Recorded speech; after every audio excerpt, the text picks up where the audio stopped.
శివశక్త్యాయుక్తో యది భవతి, ఆయన ఎంత సమర్థుడైనప్పటికీ కూడా తల్లి నువ్వు లేకపోతే స్పందన లేదు ఆయనలో.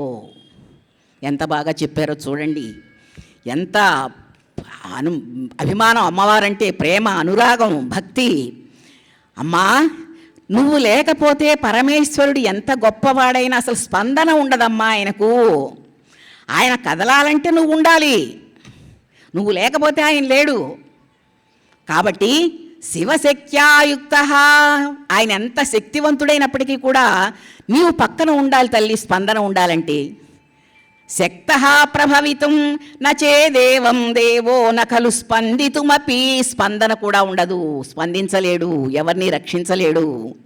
కాబట్టి అతస్త్వాం ఆరాధ్యాం హరిహర విరించాదిభిరపి, హరిహర విరించి బ్రహ్మాది దేవతలందరూ కూడా నిన్ను ఆరాధిస్తూ ఉంటారమ్మా. కాబట్టి అందరికీ కూడా శక్తినిచ్చేటటువంటి దానవు. శక్తి అంటే ఎవరండి? మనలో ఉండేటటువంటి శక్తియే అమ్మవారు.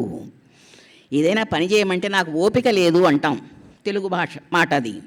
నాకు శక్తి లేదంటారు. ఇంకా కొంచెం శక్తి లేదు అంటే అమ్మవారు శక్తి రూపంలో మనలో ఉండాలి, ఉంటేనే మనకు శక్తి కలుగుతుంది.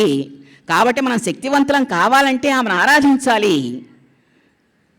ఇలాగే దీని గురించి అనేకమైనటువంటి మరి గాథలు ఉన్నాయి. ఒక రోజున పరమేశ్వరుడు అలాగ వెళ్ళి వస్తూ ఉన్నాడు.